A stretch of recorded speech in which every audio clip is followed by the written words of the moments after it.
لحظات صعبة ومرعبة عاشها طه، الشاب اللي في التلاتينات من عمره من محافظة المنيا، بعد ما وقع في بير ملوش قرار زي ما بيقولوا أكتر من 25 متر تحت الأرض.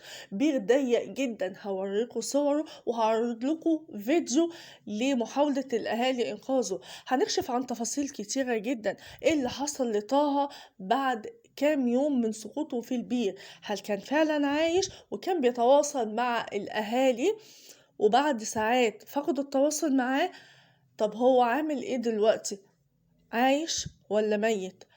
هل فعلا الأهالي حاولوا ينقذوه وبعد ما أنقذوه نزلوا له حبل؟ بعد 5 متر من رفعه الحبل اتقطع ووقع تاني في قعر البير. ايه اللي تم من محافظة المنيا في محاولة إنقاذ طه؟ هنكشف عن تفاصيل كتيرة جدا، تابعوا الفيديو للنهاية، مفاجآت خطيرة ولحظات مرعبة هنكشفها لكم بالتفصيل.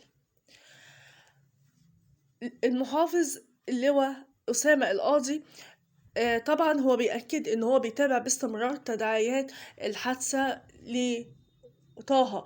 هما بيقولوا أعلنوا عن وفاته لأن هما فقدوا التواصل معاه تماما.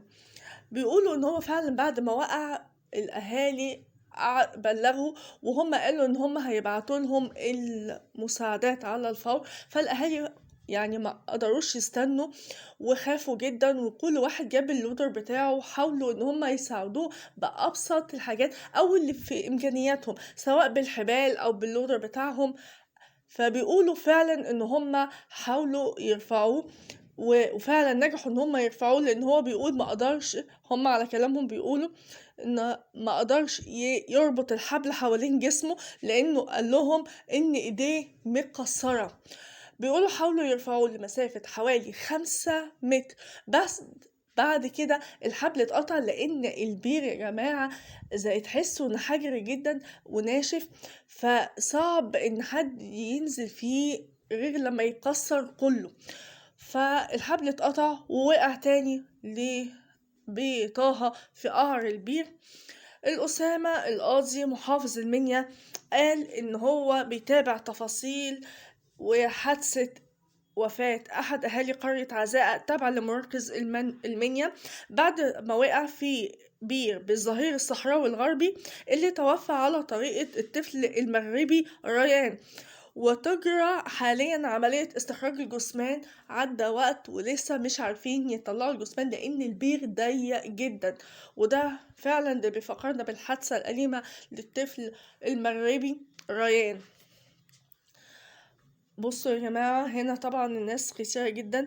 المحافظ أصدر تعليمات على الفور لرئيس الوحدة المحلية والأجهزة المعنية للمحافظة، وبالتنسيق مع مديرية الأمن بسرعة التوجه لمكان الحادث، حيث تم الدفع بفريق الإنقاذ البري للحماية المدنية، والدفع بعدد كبير من معدات المحافظة اللي تمت 4 لودر كبير، حفار، دقاق، بالإضافة كمان لمولد كهرباء علشان يساعدهم، لأن الشغل بيتم بالنهار وبالليل علشان يقدروا يستخرجوا جثة المتوفي. وتم اختار النيابة العامة بالحادثة.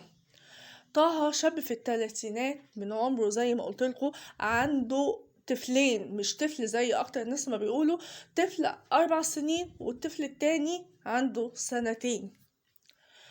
نداءات واستغاثات بتهز أرجاء محافظة المنيا بعد سقوطه الشاب طه محمد عبد العزيز في بير مية جوفية قديم بمدخل المنيا الصحراوي. طب ازاي وقع في البير؟ انا هقول لكم وهكشف لكم هو ازاي وقع في البير. بعد ما كان يعني بعد صلاة المغرب وزوجته بتقول ان هو فطر معانا وصلى التراويح، وهي بتقول ان احنا وهو كمان كان حاسس ان في حاجة هتحصل. ازاي وقع في البير دوت؟ وخصوصا ده بير ميه جوفيه قديم ومتعطل، فازاي سايبينه ان هو مكشوف كده ان ممكن اي حد يقع فيه ومحدش يحس بيه؟ يعني ممكن طه حد يحس بيه وحاولوا ينقذوه وممكن كمان ان شاء الله يطلعوه. انا بكلم ان ممكن اي حد يقع ومحدش يحس، فانا مش فاهمه الاهمال ده هيفضل لامتى.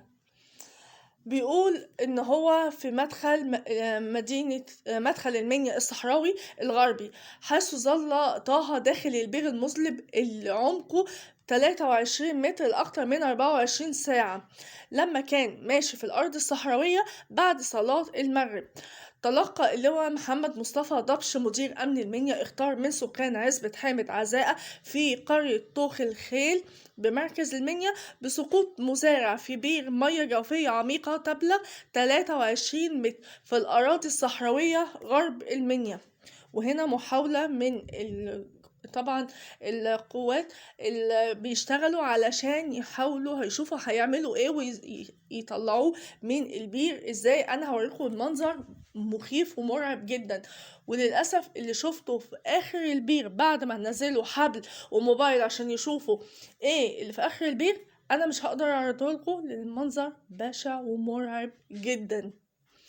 بعد الإبلاغ انتقلت سيارات الإسعاف والحماية المدنية والشرطة واللودر التابع للوحدة المحلية للمكان، وتبين سقوط مزارع اسمه طه وعنده في الثلاثينات من عمره، مقيم في عزبة حامد عزاء، سقط في البير المعطل أثناء مروره. لما ده بير معطل ما يتقفلش ليه؟ اتقوا الله في الناس يا جماعة، حرام. اثناء مروره بالارض الصحراويه بيقولوا ان هو كان ماشي ماسك موبايله بيتكلم في الموبايل وما خدش باله من فتحه البير ووقع فيه.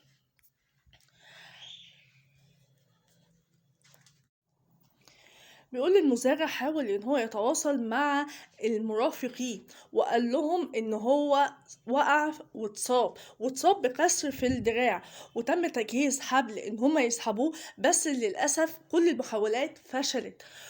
وقالوا ان هم حاولوا يتواصلوا معاه لمدة 6 ساعات، يعني هو لو كان تم التحرك بسرعة وهو كان عايش بعد ما وقع في قعر البير الضيق المرعب المظلم ده لمدة 6 ساعات كان عايش وكان بيتواصل معاهم، وبعد كده ما قدروش يعني يتواصلوا معاه وفقدوا الاتصال بيه. الله أعلم ايه اللي حصل ليه فيه وهو في البير تحت.